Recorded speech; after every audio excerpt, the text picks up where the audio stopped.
Hello everyone, and welcome back to another Strategoi video. Ryan here. It's been a while. Jonas and I have been real busy lately. We've squeezed out a couple videos, but it's just not been the steady stream that I'd hoped it would be.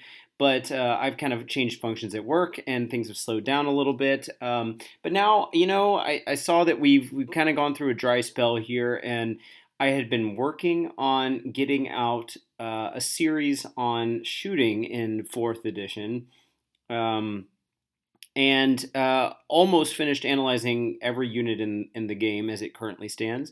And then kind of got caught up, and now I'm back on it and thought I would start getting the videos out. So hopefully this will be more recurrent than not, but we'll have to see.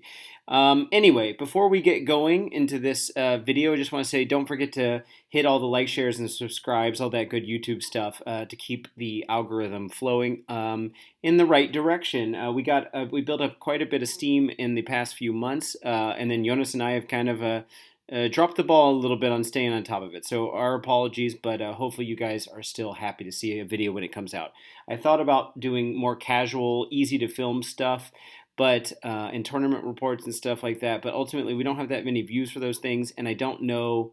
I think ultimately you can let us know in the comments, but I think you guys would probably just prefer having fewer videos that are more well thought out, planned out, instead of just kind of trying to get something out there to have something out there for the algorithm. But anyway, if I'm wrong, let me know otherwise. All right, so let's go on into what this series and video is all about. So, um, first off, what we're going to be doing in this video, which is just the tip of the iceberg, I think, is we're going to be talking about shooting in 4.0 in general, talking about efficiency, and this is a topic that I think is going to increasingly be coming up in at least the Math Hammer list building side of things on my end. The haves and have-nots of shooting.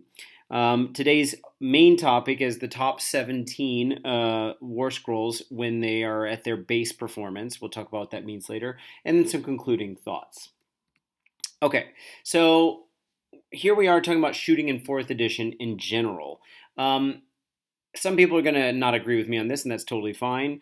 But after playing about 40 games now, 3 tournaments, I went to one with Ideneth, one with OBR, and one with Skaven. The first two being 5-game tournaments, and the second one just being a one-dayer, a three-game tournament. But I've gotten a good bit of experience under my belt thus far, relatively speaking, especially considering how busy I've been. And then, I feel like I got a decent sense for this. So I'm curious what you guys think. Feel free to hit us up in the Discord or in the comments below. So the way I see it, there have been a series of nerfs and or buffs to shooting since 3rd edition. So I'm just going to kind of go through them here. I tried to kind of pair them horizontally here, but I don't know if they always lined up. So let's just look at the nerfs. So as GW kind of said at the outset that they were reducing the range of shooting attacks, and I would say in general that's been true.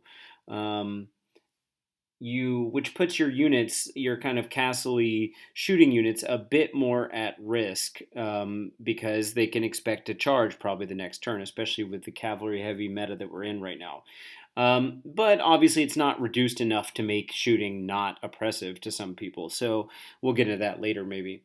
Hero sniping is less strong than it once was. Obviously we had some of the rules kind of towards the end of the 3rd edition where you had functionally a version of what guarded heroes like now, where you couldn't see a hero if they were standing near enough battle line or whatever. Now we've got guarded hero, which not only gives a -1 to hit, but for the right conditions, like foot type heroes, they are getting they're not being able to be shot out of 12 inches if I'm not mistaken. So hero sniping has kind of been tapered back a bit, but I've got a counterpoint to that in a moment. Another nerf, but a positive probably for the game, is that mortals are almost entirely gone. Mortals from shooting. We still, of course, have a number of mortal wounds, mortal damage in the game, but even that has been reduced. I wouldn't say it's the main cause of killing things off anymore. Probably the number one mortal wounds causing spell or ability that I've seen used that does a lot of work is like an anti-horde mortal spell on 5 per model in the unit. That seems to do a lot, but that's kind of small, a small amount of output relative to what it used to be in, say, playing against Zinch or like Teclis's Big Bomb or whatever, which of course still exists, Seraphon, but in a much more toned down kind of variant. And that holds for shooting as well. My fourth point, there are fewer shooting synergies, and many have become once per turn, meaning you're not like layering them on all of your shooting units at once. So, like, for example, with the Warp Lightning Cannon, which everyone that's been paying attention for a while knows I'm a huge fan of, you're only overloading one cannon per turn. It's because it's once per turn army. And you see that with a whole lot of other abilities in the game, not just in the realm of shooting, but um, yeah, that's going to restrict how much kind of spamming you're doing with this kind of stuff.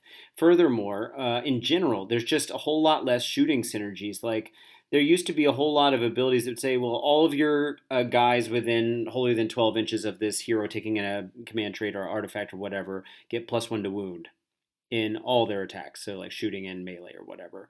And a lot of that stuff seems to have been pulled back quite a bit. So not that shooting doesn't exist, of course it does. That's why we're making this video. But it's just, I find that when you go through like the battle traits, artifacts, command traits, spells, more often than not, none of them are color coded as blue for shooting and or would work on shooting attacks. So it's mostly constrained, as far as I've seen, to the units that are like to their war scrolls themselves. Unleash Hell is gone. And this has its pluses and minuses because it was replaced by something else, which we'll get into momentarily. But Unleash Hell, of course, was when basically if someone charged you and you weren't a shooting unit, wasn't currently in combat, it got to basically just shoot into that unit. I still sometimes reflexively wish I had Unleash Hell. Covering Fire is great in its own way, or bad in its own way, depending on how you see it. But Unleash Hell is it was kind of like your last chance before you weren't going to be able to shoot for a while, or at least before your guys died, to kind of use your ability. And now, obviously, that's been changed quite a bit. And of course, by them doing it after having made a charge, that meant they were very close to your shooting unit, especially if your shooting unit was the unit being charged, of course. And then, of course, shooting combat is no longer standard. In fact, I'd say this is one of the bigger nerfs to shooting. And it makes the units that do have shooting combat extra good. Of course, they have to also survive long enough. But considering combat range, of course, is not only 3 inches, but they can hit you from 3 inches away. That's kind of a hidden thing I didn't mention here. But the fact that you could have a screen in front of your shooting unit, and it's pretty easy for them to tie up your shooting unit so they not only can't shoot at all, but that they might even get hit back. And they're usually pretty soft. Anyway, I see these as nerfs to shooting since 3rd edition. And then the buffs would be on the other column. Priority target, especially in its original form, is certainly a buff. It's gotten tapered down quite a bit, which is great. I'm happy for that, actually, because it was pretty oppressive. But obviously, priority target was your current GHB ability, which isn't exactly 4th edition, but that's the 4th edition we know now, with +1 to hit and +1 to wound against the general and everything in the general's regiment of your opponent's army. Now it's been toned down to, of course, just the general and the honor guard of that army.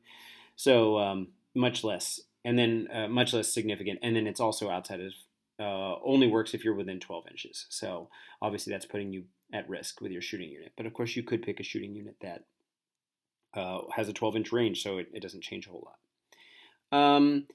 Now, this one's definitely put next to the one in the left-hand column, but dedicated sniper units are exceptional. Because I said hero sniping is less strong, but the ones that are good at sniping heroes are like, chef's kiss, frustrating if you're on the other end of it, I guess. Like Kurnoth Hunters with bows, long strikes, I guess Jezzails, but Jezzails have been nerfed quite a bit since the Battle Tome came out, and any other units that have similar abilities for guarded hero or whatever, hero sniping. The ones that are exceptions are really good at it. I said across from mortal wounds being entirely gone, I said auto wounds have become commonplace, and that's kind of the ability you see on a lot of high output or high volume of attacks shooting units. It's just auto wound. Too long didn't read. The worse your to wound roll needs to be, the better a buff auto wounds is. So like if you needed a 2+ to wound, the auto wounds is not doing a whole lot of work for you. But if you needed a 6 plus, it's doing a crazy amount of lifting. So anyway, and obviously that just removes a whole filter step if you can get some 6s in there and spike a bit. Now, I did say there's more teleporting and then question mark here. I feel like this is also a story of haves and have-nots. There's a certain number of army teleports that have become, well, as spells, we've got a number of teleports in the game, and the haves and have-nots would be the armies that can either pull you out of combat and teleport you out, or the armies that can't. And obviously the ones that can are having a good day with shooting. They're shooting units, protecting them, getting them out, and then letting them actually respond to something that turn, which instead of just retreating, maybe taking some wounds and then not being able to shoot that turn, so hoping for a double or something. Anyway, also the fact that there are a couple armies, at least one, that where shooting armies where you could teleport your non-hero shooting units. That's Ideneth with as many heroes as you have. So that's pretty strong. So you've got like unlimited spells. I mean, and of course Bridge has been toned down, and then some other teleporting, and maybe deep strike type abilities. I feel like there's a little bit more deep striking in the game now too. Coming back to covering fire, this could have been kind of earlier on, but I wanted to put it across from Unleash Hell. Covering fire is obviously a menace to a lot of people. I mean, you're essentially getting one shooting unit that gets to shoot in every turn of the game if they live and have something within range and they're not in combat. Assuming they don't have shooting combat. Covering fire, of course, is the -1 to hit, but some people can ignore that in their own special way by having maybe a +1 to hit somewhere built in or whatever. Although Skaven lost their ability on Jezzails, that was or from the Arch Warlock if they used Covering Fire to ignore the -1. So that was a big game changer in that case. But Covering Fire, obviously you have to shoot the closest unit. It costs a CP, but Unleash Hell costed CP as well. It's interesting because, as my following point mentions, redeploy. If you redeploy your shooting unit, you now are still allowed to Covering Fire, as opposed in 3rd edition, if you did a redeploy, you weren't allowed to Unleash Hell. So, having to shoot the closest enemy unit, you can try to redeploy and get in a better position to be able to do that. Maybe you could even get a teleport off somehow with a unlimited or like a magical intervention spell. There's all kinds of ways to kind of work around it, but a lot of times your opponent can just force you to shoot something bad, like something that wouldn't be your target anyway. I probably could mention in the Nerfs category that the current way that, not overgrown, but what am I trying to say? That obscuring terrain works is quite frustrating and counterintuitive, because the units that are like inside, say, a forest that are within 3 inches of the edge that they want to shoot out of can shoot you, but you can't see them. And it's a really powerful way to protect your heroes. So yeah, I feel like that's a little frustrating, but it is what it is. That's a nerf to shooting too. I feel like that's just a nerf in general. It just doesn't feel good. It's not very intuitive. But anyway, so and then buffs, like I said, redeploy still allows for Covering Fire. So that's kind of a short list, I suppose, of everything that's changed or that I perceive to have been a different kind of thing. I will say a lot of shooting units did seem to get cheaper. But at the same time, I feel like the ones that are really a menace are either the ones that are super mobile or the ones that are reinforced to high heavens, whatever, a big old block, and that have enough shenanigans to allow them to be able to use that one unit with a Covering Fire like every single turn. I'm thinking about a big block of Sentinels or something like that. Those things can be pretty oppressive. But honestly, I've been okay with the shooting meta in general, especially after the priority target, and not just because I like playing shooting, but even as the person standing on the other side of it, I felt like it's okay. I feel like the just aggressive nature of combat armies right now has been something that feels a little rougher for me personally, but that's even when I don't play a shooting army, by the way. So anyway, let's get moving on, though. So into kind of the meat of what we're going to be talking about. So that's the subject of efficiency in shooting. So the goal of this series is to take inventory of the current state of ranged units' efficiency. So what do I mean by efficiency? Well, in kind of mathematical terms, I mean how much bang for the buck you're getting per 100 points. So in a even more specific description, you're computing the output per MSU, so multiple small units or minimum size unit, against, maybe I shouldn't have put unit twice here, but an MSU unit is what I mean by a non-reinforced unit, against saves from 6 plus to all the way down to 2 plus. So that's 6 up, 5 up, 4 up, 3 up, 2 up. Taking the average of those 5, just straight across, even old average. Because there's a lot less save stacking now. That said, a lot of times I account for a 3-up save nowadays, like as if it's a 4-up with all at defense, just because I'd rather play it safe. And then convert the to output per 100 points. So again, saying that all again, we compute the output of what your unit should do on average against all 5 of the main saves, take a simple average of those 5 scores, and then convert it to output per 100 points, which would be taking their output, dividing it by the amount of points the unit costs, and then multiplying it by 100 so that it's in a unit that's a readily usable subset of a 2,000 point list. So a 20th of a list, but at 100 points is just real easy to kind of gauge how much output you should be expecting. Whereas if we did it by 1 point, we don't even buy things in 1 points or 5 points anymore. We do everything by tens now. So I would have at minimum said per 10 points, but I think per 100 points is the best way to do this. And so my last point, this helps us compare units across armies, which gets me on to the next slide. So the haves and the have-nots. So not all factions in grand alliances are equally balanced at shooting. I think we all know this intrinsically. Order armies like Stormcast, Lumineth, KO, and Cities tend to dominate the shooting game. And even Daughters, Sylvaneth, and Idoneth can skew towards shooting. They're not necessarily known for being like...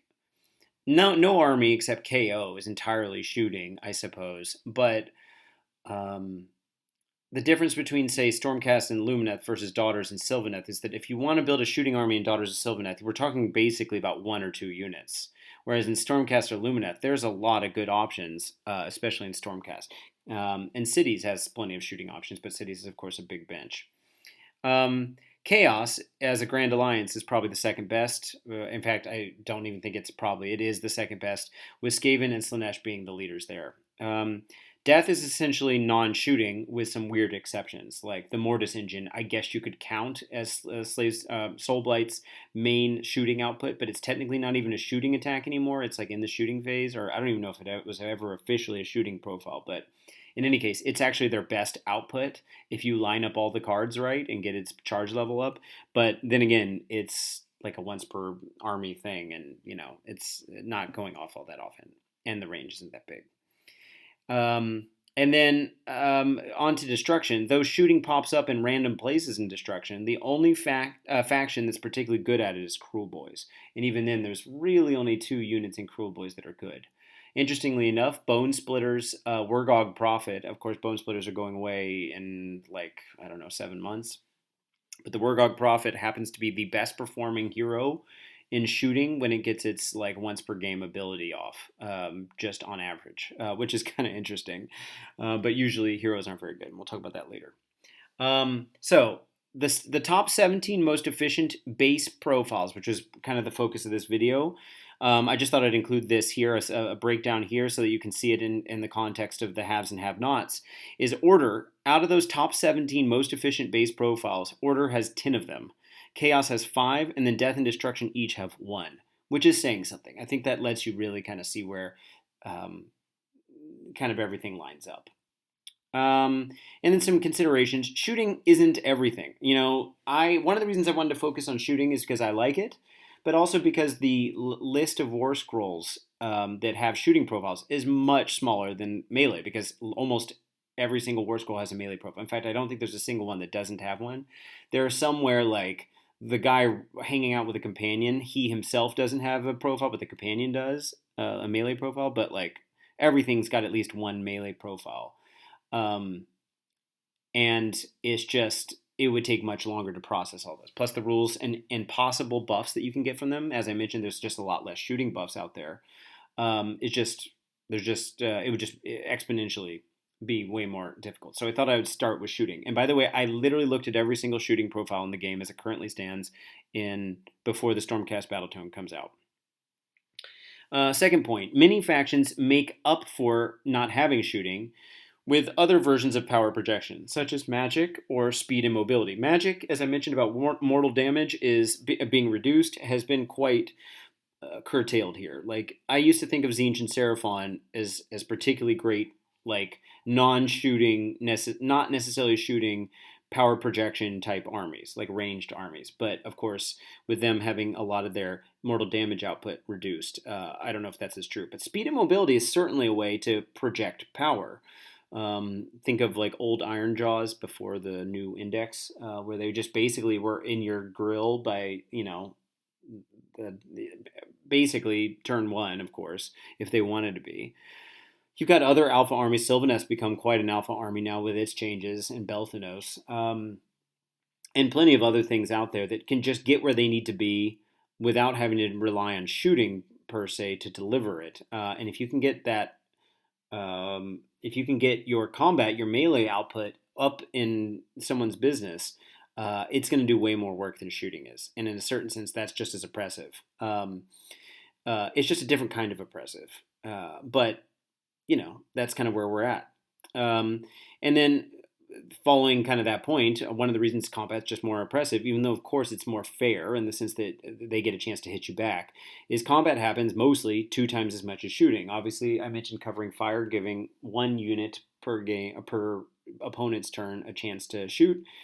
But if your whole army's shooting, then it's still just 1 unit out of however many. Whereas combat, as soon as you get all your guys in, they're all fighting every single time, max 10 times per game, which is pretty great. And if you get to fight twice in a phase, then you're getting even more, which might be more oppressive than covering fire. But we can talk about Varangard in some other video. And then, of course, for combat armies, being in combat often implicitly shuts off shooting entirely, meaning not only do they not have shooting combat, but you're there, and you wipe the unit, and then it's over. And even if they can retreat, they often, most of the time, can't shoot after doing so. So, pretty brutal. Okay, so there's the haves and have-nots. So let's take a look at the top 17 ranged units on their base profile. So all my points here kind of explain what we're talking about. So base assumes absolutely no buffs, either from their war scroll or outside. So I mean, no anti-hero +1 rend. No, okay. I said absolutely no buffs. It does include, it's only buffs that are always on. Let's put it that way. Because I did include auto wound, but that's always the case. There's nothing that turns that off unless someone's got an artifact or a command trait that turns that kind of thing off. But that's relatively rare in the game. But basically what I'm saying is I just wanted to take the top 17 most efficient units, ranged units in the game, just looking at their base profile. Because why? I mean, so my second point, meaning it's always it's always reliably at least as good as what you see here. Meaning, whatever numbers I'm about to read out, that unit is going to be doing that. That's ignoring the all-out attacks. That's ignoring whatever synergies you have with a power pair somewhere, or like a battle formation that gives some kind of plus, or whatever. It's just what they always are going to do at bare minimum on average, which is great to know as a standard. My next point, it is assumed the units can shoot, so they are within range and not in combat where it would turn their shooting off. So that's the only thing that I am assuming here, other than just whatever. Otherwise, it's just whatever's on their war scroll that always is active. I've not taken into consideration all-out attack, a -1 to hit from any source, but including covering fire, which should be kind of taken into consideration, I think, for a debuff, because a -1 to hit going from a 2-up to hit to a 3-up to hit is less brutal than going from a 5-up to hit to a 6-up to hit, just percentage-wise of how much impact it has. So as your to hit roll gets worse, a -1 does more work. So that would be something we could kind of like apply. If I did a more thorough analysis, it's already pretty thorough what I've done, and including what I'll be showing you in the future videos. But if I did an even more thorough analysis and applied a -1 to hit, like it's covering fire to everyone, then we could probably get some new results, which is something I'm totally down to do. But for the moment, we're just going to stick with data set that I've got thus far. And I'm also ignoring priority target, which makes even more sense now that the buff has been reduced, especially the 12-inch part. That was something I considered before because it was so prevalent, but it's also a temporary thing because it's only, at least we think it's only going to be applicable for the remainder of this GHB. Next point, threat range, or just range in general, shooting in combat, retreating in shooting, and tankiness have also been excluded from any calculations with respect to value. Obviously, a unit that can shoot from further away, or can run and shoot, or whatever, shoot in combat, retreat and shoot, or stays alive longer, has more value, even if their output seems to be weaker than some other units. So this is not an end-all be-all of what units you should take or how strong units actually are, but those things are harder to quantify mathematically and take a bit more of experience and I don't know, like knowing how it lines up with your playstyle and the rest of your list building. There's a lot more to take into consideration. It's a lot more ephemeral, if we want to say. The next point, note, what you pay for is often more than raw output. Like, we're going to be talking about Hunters of Wanshi briefly. Their Deep Strike and their cost, of course, but the cost is taken into account here. But their Deep Strike is a huge part of what they do. And there's like a debuff that they give, I think, if I'm not mistaken. I always get the two different versions of the units mixed up, but I think maybe they both have different debuffs. And so they're really cheap. So you're getting a great price. I mean, like the River Blades are really cheap relative, even though they just went up for what they do. Like they do a lot. They are a toolkit unit. Yeah, so I mean, if I'm only looking at their shooting profile, I'm missing out on some other huge element for how they can go steal objectives or tie up a unit or whatever it is, you know. So keep that in mind. So a perfect example of paying more, like what the price tag and then the output don't seem to line up, is heroes. Often their raw output pales in comparison to units. And remember, units now, at least in list building, is non-hero units, right? The ones that are in blue on your battle profiles on the bottom side. And this is true of combat too, by the way. If you look at heroes' combat outputs, a lot of times it's not impressive relative to their cost because there's a lot of other things baked into their cost. But I said here, this is made up for by added synergies and opening up regiments. You have to take heroes if you want to have a limited drop army. It's just how it works. Next point, units not hitting minimum threshold, the minimum threshold of 3.00 output per 100 points have not been considered in any of my calculations. I did do the calculations, but I just didn't include them in this kind of large chart that I've got of output from at least 3.0 per 100 points of output against an averaged out save, all the way up to what we'll see in this next point, almost a 10. So my last point is this doesn't mean they don't have value. There's units that are less than 3.0 output per 100 points, but we needed to cut off somewhere. And the upper end of the range extends to almost 10 per 100 points, which is fantastic. I mean, that's something a lot of melee units would be jealous of. That said, if I'm being honest, that was the extreme range, which means there weren't that many units up there. But we'll talk about it eventually. And those units had buffs to like the high heavens. So, take that into account. All right, so let's get on to the actual data. I'm sure you're probably studying the chart right now. This is the first time I've had a chart that takes up pretty much the whole usable part of the screen that doesn't have an image of a, cool Kurnoth with a bow standing here. So at the top is our absolutely highest rated unit that fills these criteria, meaning they don't use any buffs that aren't always present on their war scroll. They don't need any interaction from command points or army rules or anything. It's just what they do, okay? So the number one top performer is a unit of Warp Fire Throwers in Skaven. And so if you look at the chart, we're going to go from left to right, the unit, the army they're in, what their raw output is against as a unit of whatever size I list here, against a 6 up, 5 up, 4 up, 3 up, 2 up save, and then what the expected value average is of those 5 saves, so just a pure regular average of those 5 values. And then the most important value for what we're talking about is their efficiency score, which is their value, their output per 100 points. And at capping out at a pure like flat 5 is the warpfire throwers. Granted, they only have a 10-inch range, but they do have shoot in combat, so that's something. And the 10-inch range is notable because if you manage to teleport them, say, with a gnaw hole, then they're implicitly outside of 9 inches from opponent's units, and all they've got to do is move 1 inch, and then you can't shoot them. And if your unit's reinforced, then it could very well be that you can't even get all 6 of them into the 10-inch range. So that's the downside of the Warfire Throwers. But the Warfire Throwers do have the absolute best base performance of any shooting unit in the whole game per 100 points. They're the most efficient. That's followed immediately by Rattling Guns, which have 5 inches more range. And then Namarti Reavers, surprisingly, number 3 in the game, which is interesting. Granted, all these things die to a swift breeze. And a lot of these things on this list, that's just the case. But Reavers are doing a good bit of work for how much you pay for them. Granted, as soon as points change, which is why I wanted to get this video series going before they start changing everything. We just had the battle scroll, so hopefully I've got enough time to get it done.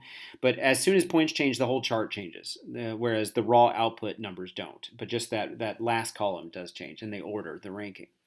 Reavers are followed by Sentinels. It's worth pointing out I calculated here for the 18-inch shot, so not with a -1 to hit, but this is what I consider to be their base profile. I consider the extra range a trade-off because it's an ability you have to choose to use. Anyway, they're at number 4. And number 5, surprisingly, is Fyreslayer's Auric Hearthguard. Now remember, this is with absolutely no buffs. That unit has almost no other buffs to apply to it other than all-out attack, which means whereas the Warpfire Throwers could be getting the Skaven buff for +1 to wound, maybe +1 rend, and then, of course, all-out attack, which you don't need because they're hitting on 2s. But, you get my point, is that a number of these things can really use some outside buffs to really send them into the stratosphere. But Hearthguard are just not getting there. But, surprisingly, at least in a world where no one's getting external buffs, the Hearthguard are number 5 in terms of most efficient. But you can see we're already tapering off. If you look at the right-hand column, we started with 5, and now we're already down to, like, upper 3s.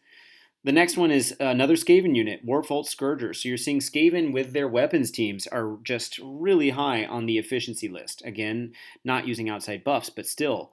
And this is not including their own built-in buff for +1 rend against cavalry, because that's a conditional situation. I didn't calculate for that here. So this does not mean that these units couldn't get much higher if they're against their, kind of desired opponent unit, like if they're anti-monster or something, Then after that, we got Arco. Surprising, I think, but Arco is also one of the cheaper units on this list.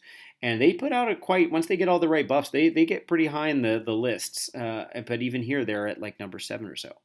Then we've got Hunters of Huanchi with darts. They're just super cheap, but they end up putting out good numbers for their price. And so if you could spam them, you're getting a lot of value out of that per 100 points. Not that saying that that's the smartest move, but it's a move. That is considered something you might want to consider. Then we got Thunderers, Grunstock Thunderers from KO. That's excluding the extra rend that they might get from an Ether Chemist or any other buffs. Then Vanguard Raptor Long Strikes, surprisingly kind of low on this list, but that's because we're not taking into account how good they are at sniping heroes, and they do actually place pretty high later on in a different way of looking at this list, but we'll get to that later. Then we've got Manskewer Bolt Boys with their hasty shots from Cool Boys, doing quite some work here, especially for their price. Judicators with bows, which are part of Sacrosanct, so they're going to be going away. But for the time being, those Judicators are doing some decent work. Bloodstalkers from Daughters, even though they're not getting, we wouldn't be taking into account here anyway, because the once per turn, shoot in the hero phase thing was a 3rd edition thing. But in any case, they're still ranking pretty high on the list. Pyregeist, this is one of the surprising ones, and that's why I included a photo of them or a picture of them earlier, some artwork. That's the Warcry Warband from Nighthaunt. You can't reinforce them, of course, but they actually are one of the better. I mean, literally on the base profile, they are the best death shooting unit, which of course isn't saying much, but it's something. They're better than the Nighthaunt bow guys, the crossbow guys, crossbows.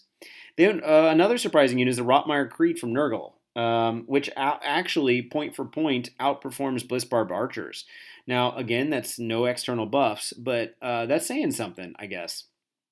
Um, and then we've got Blitzbarb Archers, and then lastly, of all the units that are 3-0 or higher, we've got Gossamet Archers. So obviously, not all these units are bringing the same amount of value in the same kind of ways. They all have different movement characteristics, different saves and wound characteristics, different extra abilities like deep strikes or I don't think we got any teleports here, but like moving after shooting.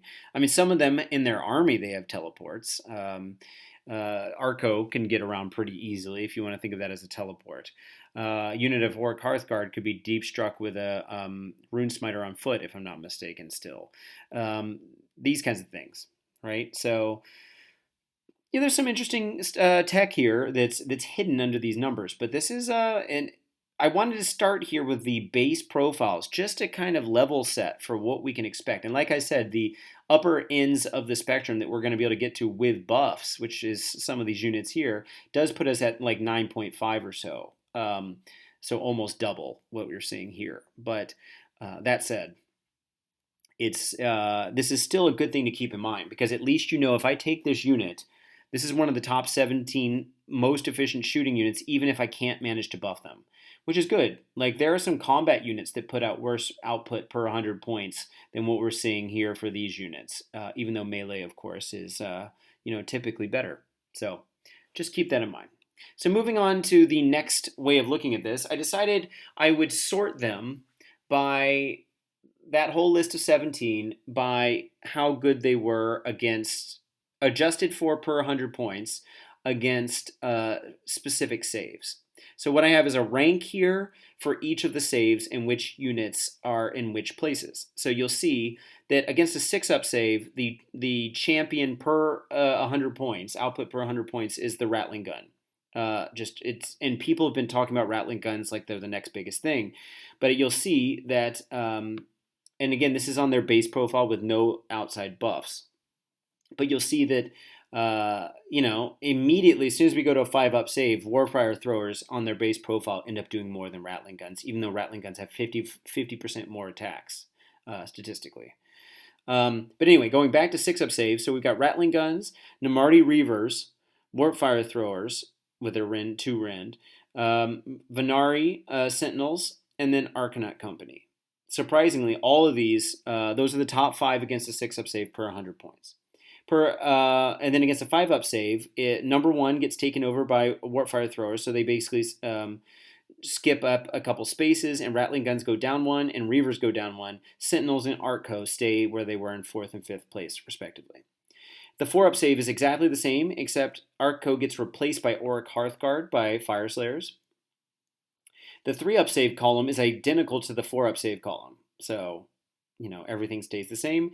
And then the 2-up save column, we start to see Vanguard Raptor long strikes sneak up on the list because, of course, they are particularly good at doing a lot of damage against high saves. That's just kind of their thing. And especially if we were to make it against a hero, it would really make a difference. And, of course, a lot of heroes are going to be the things you're seeing where someone puts an all-out defense on a 3-up save, or maybe they even happen to have a 2-up, but that's not very common in the game.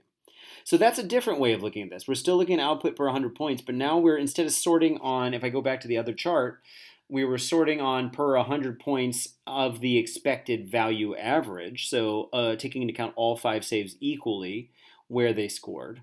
The new one was looking at specifically sorting on each one of the 5 different saves. Interesting to note is if you start looking at the units that are the top scorers, the first unit that didn't make it onto our top 5 against any of the saves was Warpvault Scourgers, and that's because they managed to kind of sit around 6th or 7th place against every single one of those saves, but they were just very consistent at doing so. And we also didn't see Hunters of Huanchi with darts or Thunderers, but we did see long strikes, but only at the end, of course. So maybe that's kind of interesting. All right, we're getting close to the end here. So This is another way of looking at it. Now we're going back to raw output, so which is what we are used to talking about, right? This is like the actual output each of these units does um, against specific saves. So if you've seen any of my graphs before, you'll recognize that the 6, 5, 4, 3, 2 down below are the different saves, 6 up, 5 up, 4 up, 3 up, 2 up. We skip a little bit, and then we have against the, again, flat average of those 5 saves. Now, the units that I chose here were not the top 7 that we had in the main chart, the big chart, but they were the 7 armies that ended up showing up at some point in the last chart, which meant we skipped over Scourgers and we skipped over, what was it, Hunters of Wanchi and Thunderers. So in favor of getting long strikes in there.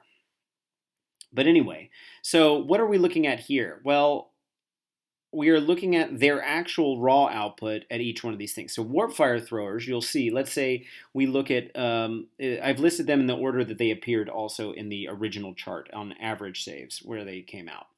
Okay. If I'm not mistaken, so the long strikes are abnormally high. And then this is not adjusted for per 100 points. That's why. So let's get into the subtleties of that. So first, if we go straight to the last column there, expected value average, you'll see that the way I was framing it was that it should have been a descending line with all of those because of the way I organized them. But then long strikes is of course higher than the two that preceded, Hearthguard and Artco. But that's what this is. This is just base output, raw output. But they cost more than those units. Arco only costs 100 points, and I think Orc Hearthguard's like 130. So long strikes are actually putting out more work, but not per 100 points of commitment that you have in your limited resources in your list, right? So if we go back to the looking at warfire throwers versus rattling guns, you'll see that against a 6-up save, rattling guns are putting out more work. Now, we're not converting for per 100 points, but they're within 10 points of each other, so it should be, relatively close. But we're seeing that rattling guns perform better. As soon as we get to a 5-up save, they're performing the same as a unit of warfire throwers, not controlling for cost. And then the rattling guns keep getting worse against the warfire throwers because they have a weaker rend. You could also say the same thing about Werkvolt Scourgers going into Cav because they're at 2 rend, but then they have exploding hits and Warfire Throwers don't. And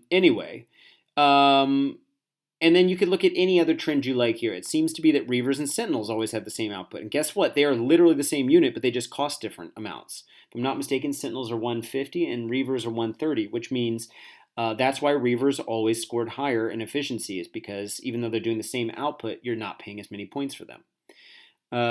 Granted, they don't have access to crits on 5s, but they do have access to an unlimited teleport every single turn and a deep strike within 7 inches. So, there's some interesting play there and some kind of trade-offs. We've got Hearthguard sitting there in our 5th column there, the magenta one. And, there's not really a whole lot to say about that. They're roughly priced the same as a lot of these other units. So, concordantly, they keep going down respectively on the chart.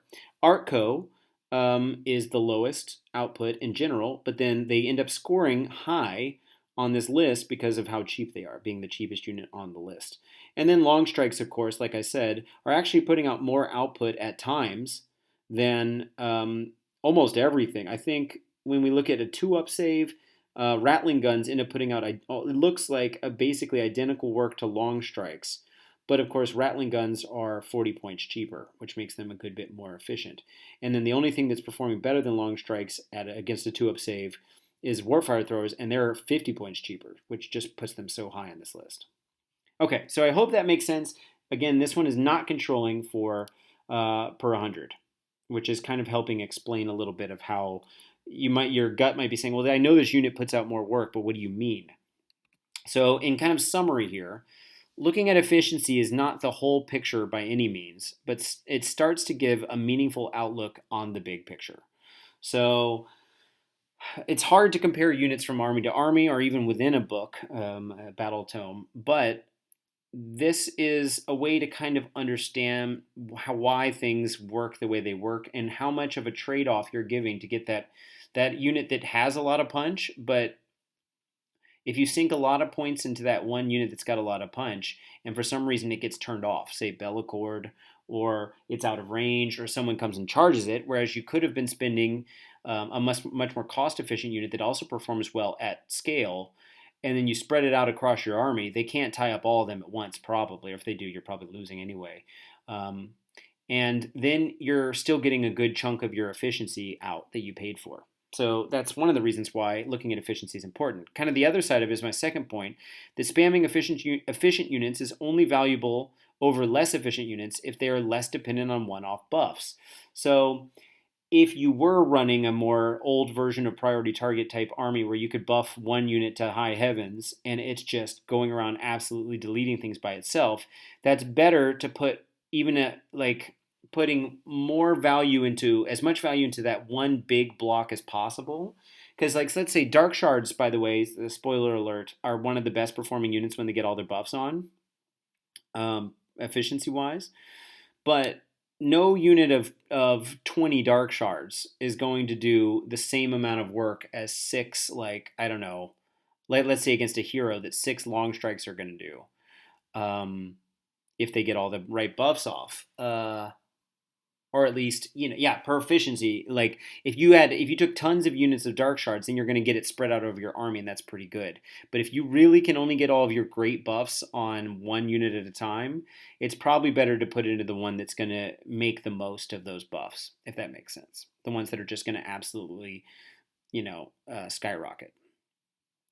My next point is these kinds of comparisons can also be applied to melee, where it gets way more complicated. So this is also kind of a whetting the appetite for a future discussion down the line about efficiency with regards to melee units.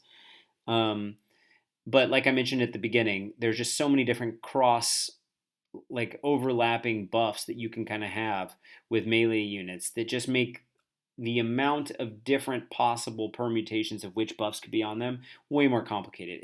Trust me, it's already complicated enough with shooting. That's why we started simple today, even though I've done all the calculations thus far. But getting an idea for how these work also will kind of influence your understanding of how to best maximize the use of your melee units as well. And then don't forget all the buffs intentionally left out here. It's just kind of foreshadowing to like the next video. I don't know how many videos there will be in this series, but my plan is to at least cover the interesting and kind of surprising parts of the analysis that I've done, and then maybe expand it to some other things eventually. I'm going to leave it kind of open-ended. It doesn't necessarily have a closed ending to when it has to end. And then as the meta evolves in the shooting sphere and maybe the combat sphere as well, I'll be trying to update you guys with interesting developments. Do I think shooting is broken? No. Do I think shooting can be oppressive for some matchups? Yes, of course, because the game is still very much a rock, paper, scissors type game, even though I feel like they've done some things to kind of mitigate that. Although we're kind of in the Wild West with certain builds and armies. But GW does seem to be trying to address problems quickly. And I like what they did to Priority Target. There's some other things that I feel like have been positive directions for trying to make shooting feel less oppressive. But honestly, I have not been of the impression in my 40-ish games that shooting has been the reason I'm losing. There's lots of other tactical decisions I've been making that have been causing my losses, near or severe losses. But I would not blame shooting on it. Like the fact that other people have shooting, even playing Lumineth, I just don't think it's as rough as it might seem on paper. But anyway, that's just my opinion. So let me know down below what you think. And that gets us to the end of the video. So I hope you guys liked it. By the way, it was really hard to find Age of Sigmar art for shooting units. I don't know why. I looked up every single unit that was in the top 17 trying to put some of their stuff in here, and it was hard. I guess GW typically makes art of combat units and not the shooting ones. So this is what we got. So I hope you guys liked it. Let me know what you think of the analysis, what you'd like to see in maybe some future shooting videos. And thanks so much again, guys, for always following the channel and for everything you've done to boost our signal. All right. Well, until next time, and hopefully it's not too long from now, Ryan out.